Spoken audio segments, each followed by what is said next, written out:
number. If you hear just pay attention to make sure that you hear your name, and if you hear your name, stay seated, and then we'll excuse everybody else, but I'll explain it all once we finish calling the names. 14, Pamela Malta. 41, Suzanne Hobbs. 42, Bridget Schumacher. 80, Rebecca Osterman. 94, Ronald Caravan. 174, Jessica Lozowicki. Okay. If your name was called, would you please raise your hand for me? Okay. Okay. For those of you that did not raise your hand, you all will be excused. If you need a note for work, anything like that, please see our clerks just directly downstairs. Also, you don't get to keep your jewelry. So if you would please turn that back into my bailiff, he'll take that on your way out. Thank you all so much for being here today. Thank you for your time. We appreciate it. All rise for the jury.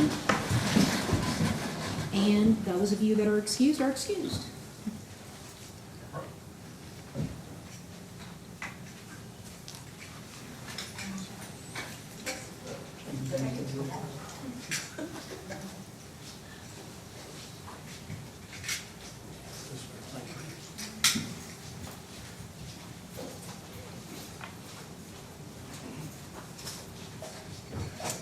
And everyone may be seated.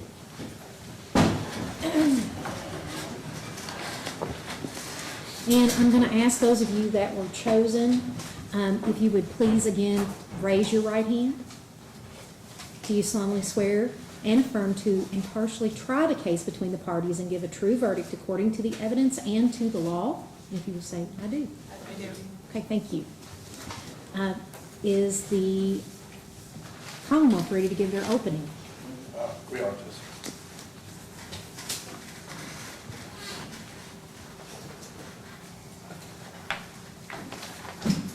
May it please the court. Mr. Foreman. Ladies and gentlemen of the jury. As you were told in the voir dire part portion, this is a criminal case, and it does involve that defendant Mr. Edward Lee Hall is charged with speeding 26 miles or greater over the speed limit, reckless driving, and operating a motor vehicle under influence. On September 15th of last year, 2018, at a little after midnight, 12:30ish in the morning, Officer Austin Batcher of the Mount Washington Police Department observed a black Dodge Ram pickup truck driving towards him that appeared to be going too fast. Clocked it on his radar, which had recently been calibrated, at 51 miles an hour in a 25-mile zone. He turned around and initiated his emergency equipment to try to stop the vehicle. Vehicle went through an intersection, but after going through the intersection, Officer Batcher was able to stop him on the other side of the intersection, and went up to the vehicle and started talking to what he then learned was the defendant, Mr. Edward Hall. All this did occur in Bullitt County, Kentucky. At which point, Officer Ben Norris, also of the Mount Washington Police Department, had been dispatched to try to find the exact same vehicle. They worked it off of the license plate. Officer Batcher had called in that he was following that vehicle with that license plate, and Officer Norris had already been dispatched to try to find the exact same vehicle. When they initiated the stop, both officers could smell the aroma of alcoholic beverages coming from Mr. Hall's breath. The Officer Batcher went back to his car and was running the plates and the paperwork and, you know, the registration, the insurance and stuff, to make sure it was valid, which it did turn out to be valid, by the way. And Officer Norris asked Mr. Hall to step out of the vehicle and perform some tests. He asked him to perform an HGN test, which is your eyes.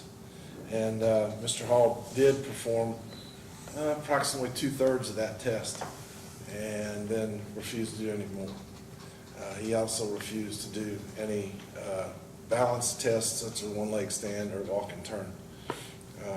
At which point, he was very shortly thereafter was placed under arrest for drunk driving.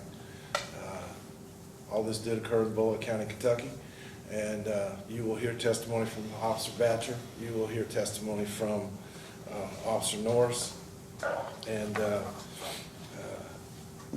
then it's oh, I forgot to tell you. Once Officer Norris transported him to the Bullitt County Detention Center, and once there, read him the implied consent instructions that were provided to him by the jail.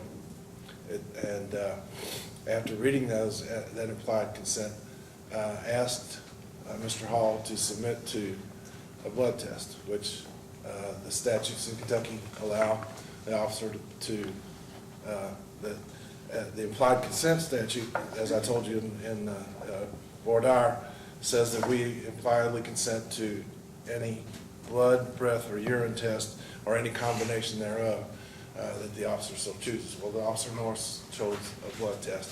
Mr. Hall refused to give that blood test. And I think that after hearing all that evidence,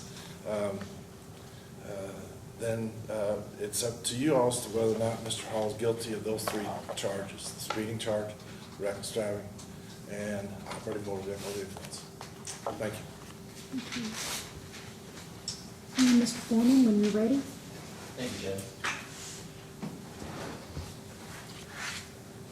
Morning.